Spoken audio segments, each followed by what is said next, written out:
மாம்பாளையத்தில் நேற்று ரவி ஆபிதான் சொல்லி ஒரு பிரியாணி கடை வச்சிருக்கிறாங்க. அதில் வந்து பிஜேபி ஓபிசி அணியை சேர்ந்த சுப்பிரமணியங்கிறவர் வந்து அவர் வந்து கடையை வைக்கக்கூடாது, பீஃப் பிரியாணி விற்கக்கூடாது அப்படின்றாரு. ஊர் கட்டுப்பாடு அப்படின்னு சொல்லியிருக்காங்க. அவங்க வந்து மாநகர காவல் ஆணையர் அலுவலகத்தில் இன்னைக்கு புகார் கொடுத்துருக்காங்க. இதை பற்றி உங்களுக்கு பாதுகாப்பு வேண்டும், அந்த ஊர்ல ஜாதி பிரச்சனை அதிகமா இருக்குது,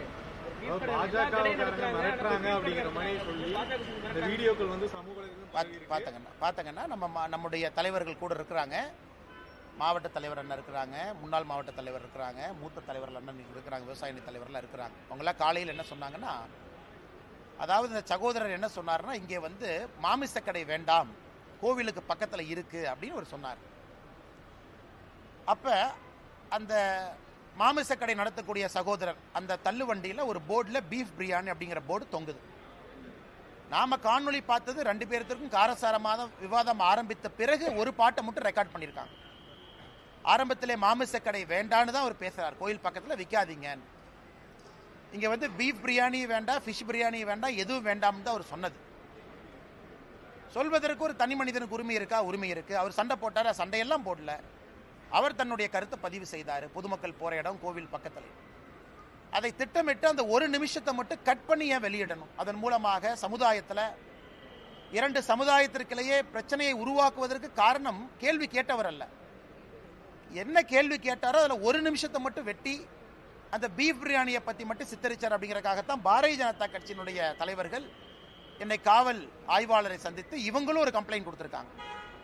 அதாவது 2 சமுதாயத்திற்கிடையே பிரச்சனையை உருவாக்குவதற்காக திட்டமிட்டு அந்த காணொலியில் ஒரு நிமிஷத்தை மட்டும் பதிவிட்டு வெளியே அனுப்பிச்சிருக்கிறாங்க.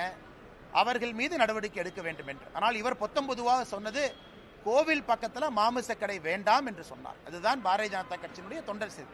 காவல்துறை வழக்கு போட்டிருக்காங்க. சட்ட ரீதியாக அந்த வழக்கை நாங்கள் பார்த்துக் கொள்கின்றோம். ஆனால் முதலமைச்சர் அவர்கள் முதல்ல அந்த யூஜிசி விவகாரத்தை பற்றி தெரிஞ்சுக்கணும். எஜுகேஷன் செக்ரட்டரியிட்ட கேட்டு புரிஞ்சுக்கணும். பிப்ரவரி 5ஆம் தேதி வரை மத்திய அரசு என்ன சொல்லியிருக்கிறாங்க, யூஜிசியினுடைய டிராஃப்ட் நார்ம்ஸ் நாங்கள் இந்த மாதிரி டிராஃப்ட் கொடுக்குறோம், ஒரு மாநிலத்திலையும் ஸ்டடி பண்ணுங்க, உங்களுக்கு பிரச்சனை இருந்தால் எங்களுக்கு அப்ஜெக்ஷனை தெரிவிங்க. பிப்ரவரி 5ஆம் தேதி வரை அது டிராஃப்ட். இரண்டாவது யூஜிசியில் வேற என்ன சொல்லியிருக்காங்கன்னா, குறிப்பாக நேஷனல் எலிஜிபிலிட்டி டெஸ்ட் நெட் வேண்டாம், கோயம்புத்தூரில் இருக்கக்கூடிய எல்லா பேராசிரியர்களும் கேட்டாங்க இத்தனை நாளா, அதை மத்திய அரசு நிறைவேற்றி இருக்கின்றோம். அதாவது இன்சைட் ப்ரொமோஷன், கல்லூரியில் சேர்ந்த பிறகு அதுக்குள்ளே எங்களுக்கு ப்ரொமோஷன் வேணும்னா நீங்கள் நெட் எழுத சொல்றீங்க, நாங்கள் 50 வயசில் எப்படி நெட் எழுதுவோம்? அதை நாங்கள் மத்திய அரசிடம் எடுத்து சென்றிருந்தோம். இந்த மாதிரி நெட்டு பரீட்சையை கம்பல்சரியா பண்ணாதீங்க இன் ப்ரொமோஷனுக்கு, அதை மத்திய அரசு வேண்டான்னு சொல்லியிருக்கிறாங்க. வரவேற்க வேண்டிய விஷயம். அதே போல மத்திய அரசு இன்னொன்று சொல்லியிருக்கிறாங்க, ஒரு பல்கலைக்கழகத்தினுடைய துணைவேந்தர் ஒரு ஆசிரியராக இருக்கலாம், பேராசிரியராக இருக்கலாம், இன்னொரு துறையில் வல்லுநராக இருக்கலாம், ஒரு மேனேஜ்மெண்ட் ஃபீல்டில். ஆனால் அவர்களுக்கு கல்வித்துறை சம்பந்தப்பட்ட சம்பந்தம் இருந்தால் மட்டும் போதும், அவர்களையும் இன்னைக்கு துணைவேந்தரா நாம் இன்னைக்கு நியமனம் செய்யலாங்கிற ஒரு புதிய திட்டத்தை கொண்டு வந்திருக்காங்க. அப்படி இருக்கும் பொழுது ஒரு கல்லூரியில் துணைவேந்தராக இருப்பதற்கு பேராசிரியர்கள் தவிர மற்றவங்களுக்கும் வாய்ப்பு கிடைக்குது. அதையும் நம்ம வரவேற்கணும், பாராட்டணும். 4வது, எப்படி அந்த துணைவேந்தரை செலக்ட் பண்றது? அதில் குறிப்பாக 3 பேர் கொண்ட குழு அப்படின்னு இன்னைக்கு அந்த யூஜிசி டிராஃப்ட் நாமில் இருக்கு.